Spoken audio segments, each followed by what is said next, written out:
Hello, I'm Brian Odom. I'm NASA's chief historian, and I would like to welcome you to today's conversation. In honor of Asian American, Native Hawaiian, and Pacific Islander AANHPI Heritage Month, I have the pleasure to be joined by U.S. Navy Lieutenant Commander and NASA astronaut Mr. Jonny Kim and NASA Headquarters AANHPI Employee Resource Group Co-Chair Ms. Anita Dey. Thank you both for joining for today's conversation about the contributions of the AANHPI community to the history, culture, and fabric of the United States. This year's AANHPI Observance Month theme is Visible Together. It is set by the White House Initiative on Asian Americans, Native Hawaiians, and Pacific Islanders and the Smithsonian Asian Pacific American Center. This year's theme invites us to all reflect on the power of community and allyship. Jonny, when you hear visible together, what resonates with you the most? How important is that message? I think you said it really well. When I hear visible together, I think of community, I think of allyship, I think of working together to accomplish a goal. And those are the words that I feel when I hear that phrase. Okay. Anita, as NASA Headquarters Employee Resource Group Chairperson, can you tell us about how NASA makes the AANHPI community experience visible to the world and how the community experiences NASA? Yeah, sure. So the NASA staff is 8.7% AANHPI. So that's in contrast to the civilian workforce being almost half of that Asian American. So that tells me NASA is a good, safe place for us to be generally. We are proud of our work. We are proud of being at NASA, but we're also proud of our cultures and our different identities. So it would be really amazing for society, but also the agency, to be able to see us as more than just Asian American, Native Hawaiian, Pacific Islanders, to be able to see all the different countries we come from. And once people are able to see us in that way as these individuals, I think it'll be easier to have us in roles of leadership as well. I said that the AANHPI population at NASA is 8.7% of the population, but we are only 4.6% of the SES and other executive positions. So, you could say there's a bamboo ceiling at NASA, but I'm very, very pleased that the agency has been working on this, and we have been working with various offices on some policy solutions. That's a great point. This is a very tough topic. My own research goes back to, looking at the Apollo program and its relationship to the civil rights movement and looking at how that decade of the 1960s really unfolded and into, a more central approach to equal employment opportunity. And really NASA in the 1970s, the early 1970s, began to think about diversity and inclusion in really meaningful ways. And I think you really see that in this, eventually the space shuttle program opens up new opportunities for visibility of all minorities, and especially in the 1978 astronaut class for that first shuttle class that I think was critically important. So you look at that class in particular. Ellison Onizuka was the first Asian American to fly in space. He was a member of NASA's astronaut class of 78. This was the first astronaut class to include women, Hispanics, Asians, African Americans.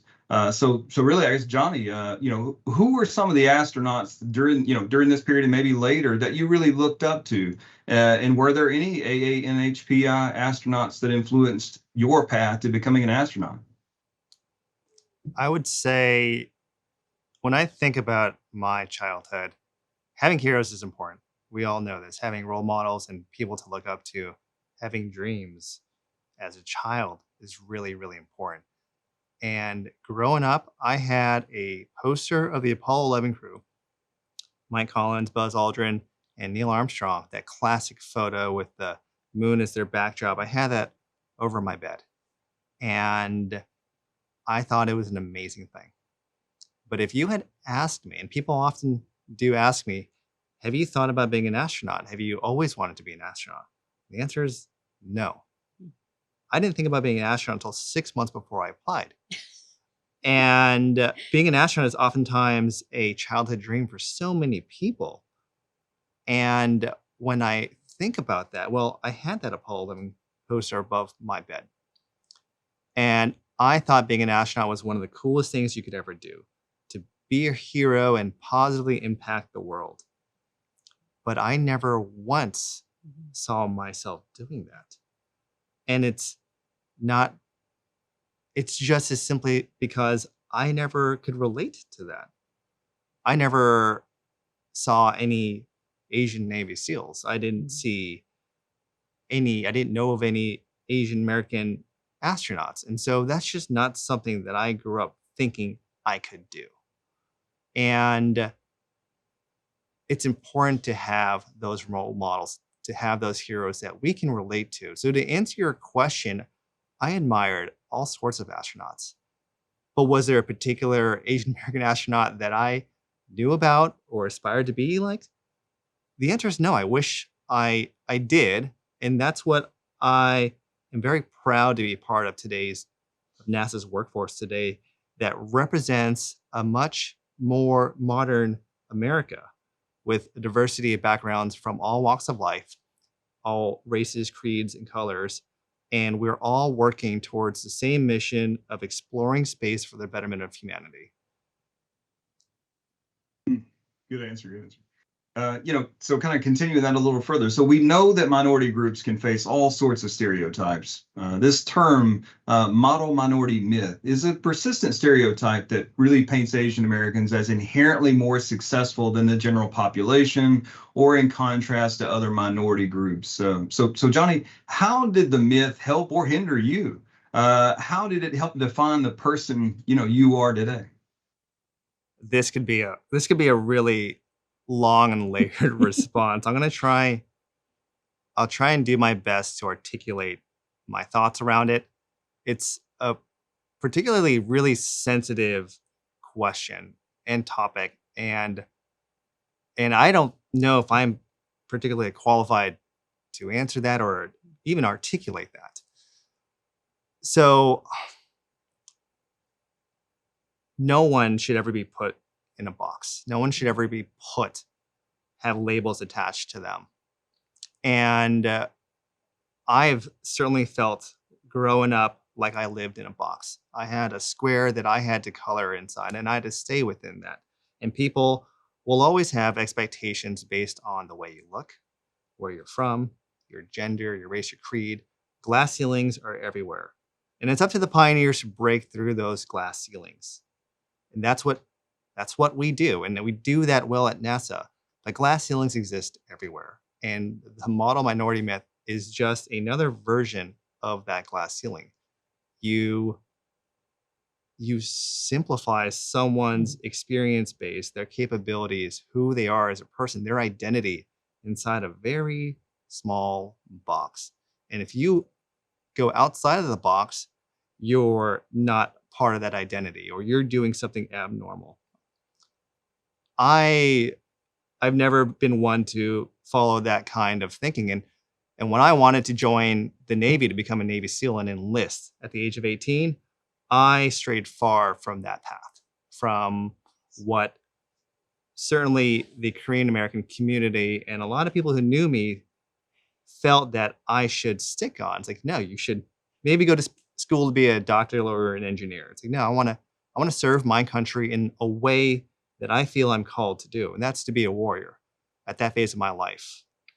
And whether the model minority myth, one thing I often hear is, oh, that's a good stereotype. Well, there's no such thing as a good stereotype. Stereotypes paint labels and boxes, and America is about becoming the very best you can be, smashing through barriers and accomplishing the best that you can.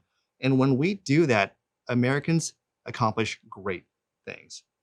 And for so many reasons is why the model minority myth is what it is. It's a myth, and it is also not very conducive or productive for Americans accomplishing great things. Excellent. Excellent point. Anita, so, coming from your perspective, would you say that model minority myth presents challenges for the AANHPI community in the workplace? And if so, can you elaborate and share how the community has to, overcome those challenges? Yeah, sure. But at first, I have to say that Jonny, that was an amazing laying forth of what the myth is and how detrimental it can be. So, like I said, it's a tiresome myth, and I think it's so incredibly damaging to those of us who are just trying to be ourselves, for better or for worse. For a myth to say that you're always perfect is really stressful.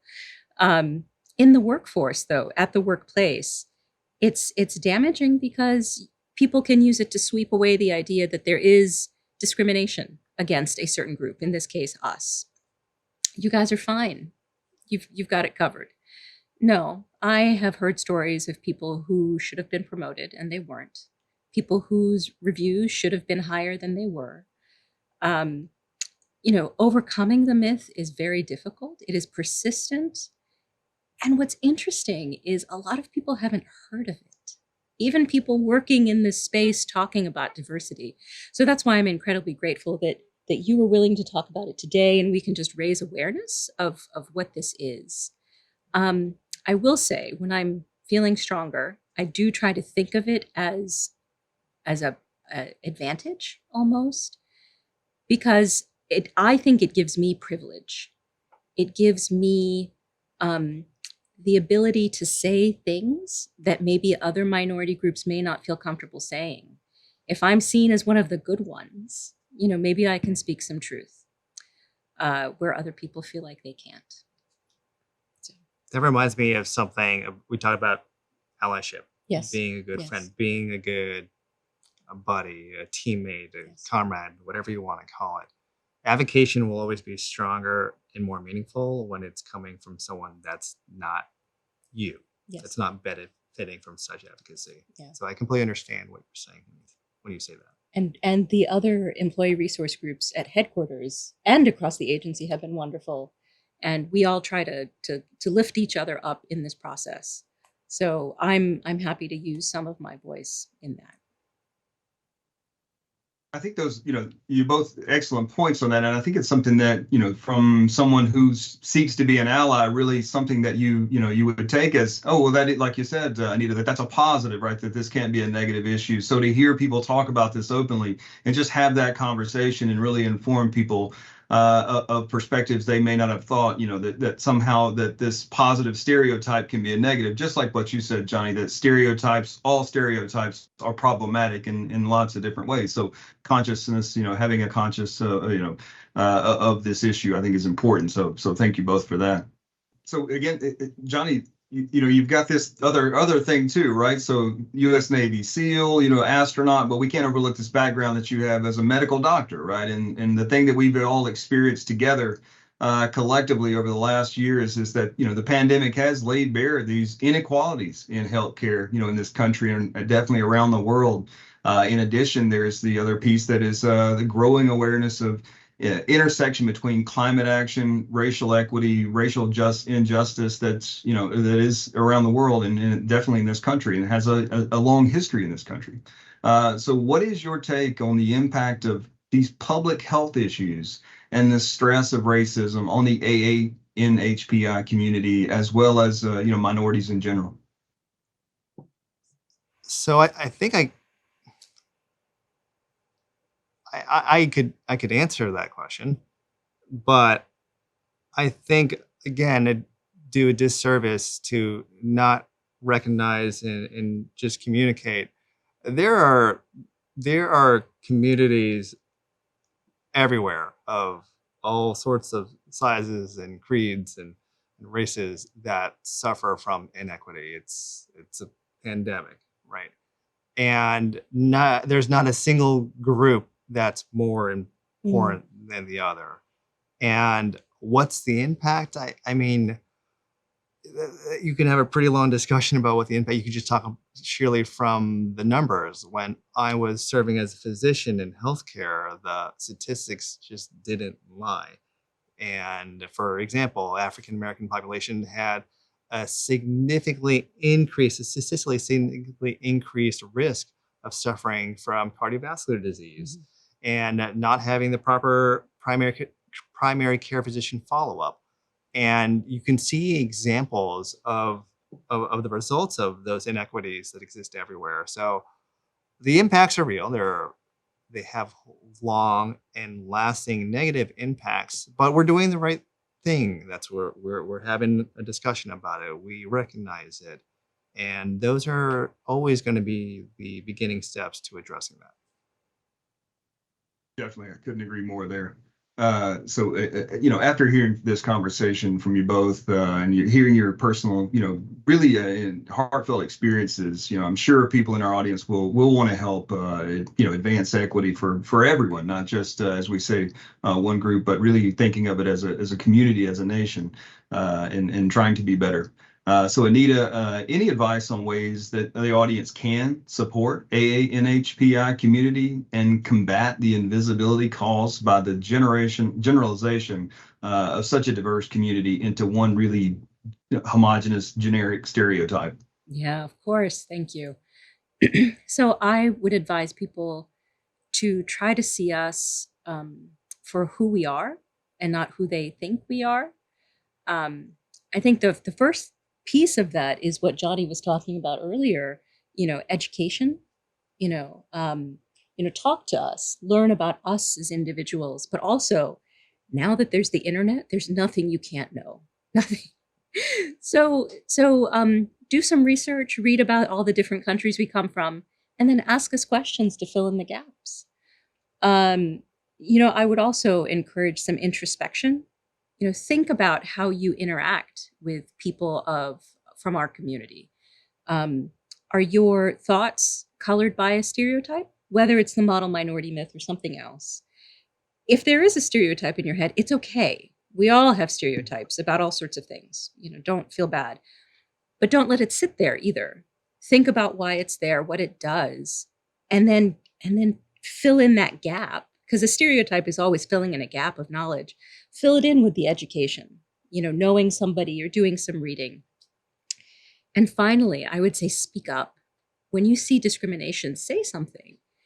When you see something, say something is not just doesn't just have to be a Homeland Security motto. When other people speak up, when allies speak up, they're striking a powerful blow against a systemic problem. Definitely couldn't agree again. That's such an excellent point. And I hate to close this out. I really want to keep this conversation going. I think we could really talk about all these issues and really come to, really expand on it. But I'll stop there and thank you both, for sharing these insights and, on history, for gathering with us today in honor of AANHPI month. As being a NASA chief historian, I've got an incredibly cool job. But one of the things that I really have focused on is looking at that issue of, just these issues in general. And because I think that the agency, definitely, if we're going to just zero in on the importance of this history to the agency and the work that we do, human space exploration, scientific discovery, these are critical pieces of it. If we don't learn from this past and learn that the issues we're dealing with today, people have dealt with these issues, right? What solutions have they come to? What steps have they taken? And what has it led to? And just understanding this shared past, and that all good solutions, will come from this ability to move past these stereotypes and to really do something great. So again, I appreciate it, from a history side, but definitely appreciate it from just the thinking about this as a bigger picture. So we ask our viewers to join us in reflecting on what it means to be visible together and take part in an upcoming AANHPI event and engagement to discover the history, their contributions, and diversity of culture. Also, be sure to visit the Faces of NASA website on the screen to learn more. Thank you both. You're welcome. Thank you. Thank you.